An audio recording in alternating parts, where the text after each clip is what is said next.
자, 우주의 시작과 원소의 생성에 대해서 알아보겠습니다. 자, 우주의 원소 분포인데요. 자, 우주를 구성하는 원소의 대부분은 수소 아니면 헬륨입니다. 수소가 3대 1인데요. 질량비입니다. 자, 질량비로서 수소가 3대 1만큼 많다는 거죠. 자, 원소의 질량비인데 우주 초기에 양성자 2개와 중성자 2개가 결합하여 헬륨 원자핵이 되는데요. 자, 헬륨 같은 경우는 2, 4 이렇게 적거든요. 이게 무슨 말이냐면 이 4는 양성자와 중성자의 합이고요. 이 2는 바로 양성자입니다. 그래서 이게 이제 헬륨 원자핵인데요. 원자핵이니까 이렇게 적어야 됩니다. 우주에 분포하는 수소와 헬륨의 질량비는 이제 3대 1이 된 거죠. 자, 양성자하고 중성자 생성 초기에는 양성자와 중성자의 개수의 비가 1대 1이었습니다. 근데 헬륨 원자핵 생성 직전에는 얘들이 이제 7대 1이 됩니다. 왜냐하면 원래 중성자하고 양성자는 서로 왔다 갔다 할 수 있는데요. 중성자의 일부가 양성자로 변환되는 게 더 많습니다. 왜냐하면 양성자가 중성자로 되려면 열이 필요한데 우주는 점점 식어가고 있으니까 이 반응이 힘들다는 거죠. 따라서 양성자가 더 많아집니다. 자, 헬륨 원자핵 생성 후에 양성자는 그대로 수소 원자핵이 됩니다. 양성자하고 수소 원자핵은 자, 양성자와 수소 원자핵은 같은 말입니다. 양성자 2개와 중성자 2개. 자, 양성자 2개와 중성자 2개가 합쳐져서 헬륨 1개를 만들죠. 자, 그래서 헬륨은 1개 만들어지고 요 빨간 동그라미 요 각각이 바로 수소 원자핵이 돼요. 그래서 둘, 넷, 여섯, 여덟, 12개죠. 그 개수비로서는 12개 1개입니다.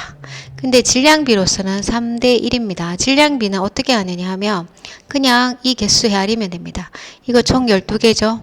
그 다음에 하나, 둘, 셋, 4개 해서 3대 1.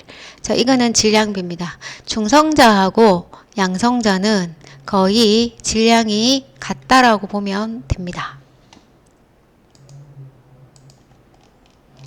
자, 우주의 원소 분포를 관측하는 방법은 별빛의 스펙트럼을 분석하는데요.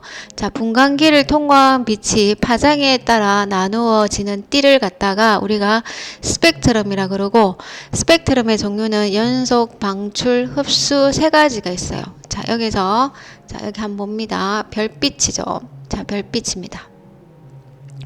자, 지금 보면 별빛이 이렇게 아무런 장애물 없이 온다면 이렇게 연속 스펙트럼인데요. 우리 우주에는 고온의 기체가 있을 수도 있고 저온의 기체도 있을 수 있겠죠. 자, 그래서 만약에 고온의 기체다. 고온의 기체라면 얘가 에너지를 흡수했다가 에너지를 방출합니다. 그래서 이렇게 색깔을 나타내고, 자, 저온의 기체라면 별빛의 에너지 중에서 자, 별빛의 에너지가 원래는 연속 스펙트럼인데 저온의 기체가 중간중간 흡수해버리죠. 그래서 흡수 스펙트럼이 생깁니다. 그래서 저온의 기체일 때는 흡수 스펙트럼. 자, 연속 스펙트럼은 뭐냐 하면 모든 파장 영역에서 연속적인 색의 띠가 나타나는데 백열등 같은 거 고온의 광원이 빛을 방출하는 경우에는 이렇게 연속 스펙트럼이고요. 그 다음에 선 스펙트럼은 2가지 종류가 있어요. 방출 스펙트럼과 흡수 스펙트럼이 있는데, 방출 스펙트럼 같은 경우는 금은 바탕에 밝은 색이 나타내는 겁니다.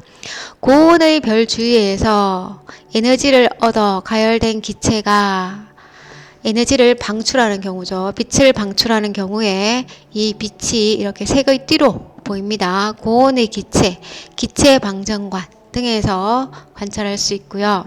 흡수 스펙트럼은 연속 스펙트럼인데 검은색의 흡수선이 나타나요.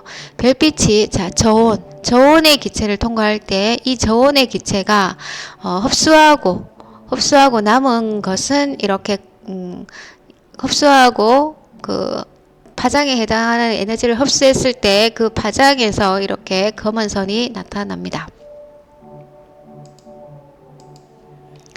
자, 선 스펙트럼이 나타나는 원리인데요. 자, 우리 원자 같은 경우는 이렇게 불연속적입니다.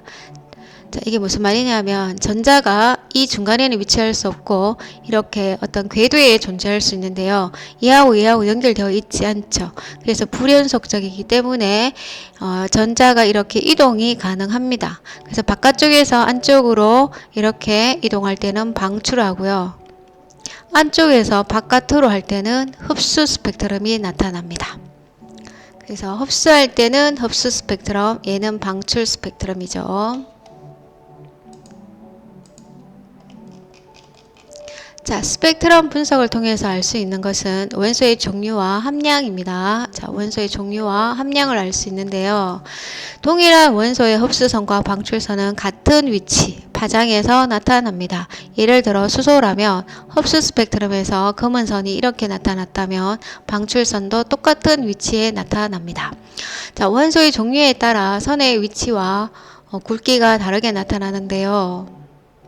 자, 별빛의 흡수 스펙트럼을 관측하여 원소의 스펙트럼과 비교하면 별을 구성하는 원소의 종류를 알 수 있습니다. 그래서 우리가 이제 뭐 예를 들어서 태양의 스펙트럼을 관측했는데 이런 위치에 흡수선이 있다. 이런 위치에 흡수선이 있다면 태양에는 수소가 있다는 거죠. 자, 그 다음에 탄소의 스펙트럼은 이렇게 나타납니다.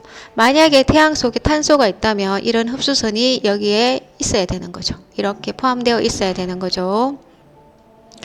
자, 스펙트럼의 흡수선 세기는 별을 구성하는 원소의 밀도에 비례한다. 자, 흡수선이 세게 나타나면은 원소의 밀도가 크다는 거죠. 그래서 각 흡수선의 선폭을 비교하면 원소의 질량비를 알 수 있습니다. 자, 관측된 수소와 헬륨의 질량비가 얼마냐 하면은 3대1입니다. 이는 빅뱅 우주론의 증거가 되는데요. 빅뱅 우주론에서 수소와 헬륨의 질량비가 약 3대1이라고 예측을 했고 실제로 관측을 해보니까 별빛의 스펙트럼을 분석하여 관측을 해보니까 실제 질량비하고 일치했습니다. 자, 그러면 자, 빅뱅 우주론에서 예측이죠. 예측을 수소와 헬륨의 질량비가 3대1이 될 거라고 예측을 한 거예요. 자, 빅뱅 우주론의 계산에 따르면 빅뱅으로부터 약 3분 후 생성된 수소 원자핵과 헬륨 원자핵의 질량비는 3대1이었어요. 근데 스펙트럼을 분석해 본 결과 우주 전역에 수소와 헬륨이 존재하고요. 얘들이 질량비가 실제로 3대1이기 때문에 바로 이 수소와 헬륨의 질량비는 빅뱅 우주론의 증거라는 거죠. 자, 수소와 헬륨의 질량비가 약 3대1인데 이것의 의미는 빅뱅 우주론에서 예측한 값과 별빛의 스펙트럼으로 예측한 값이 일치하므로 빅뱅 우주론을 지지하는 증거가 되었습니다.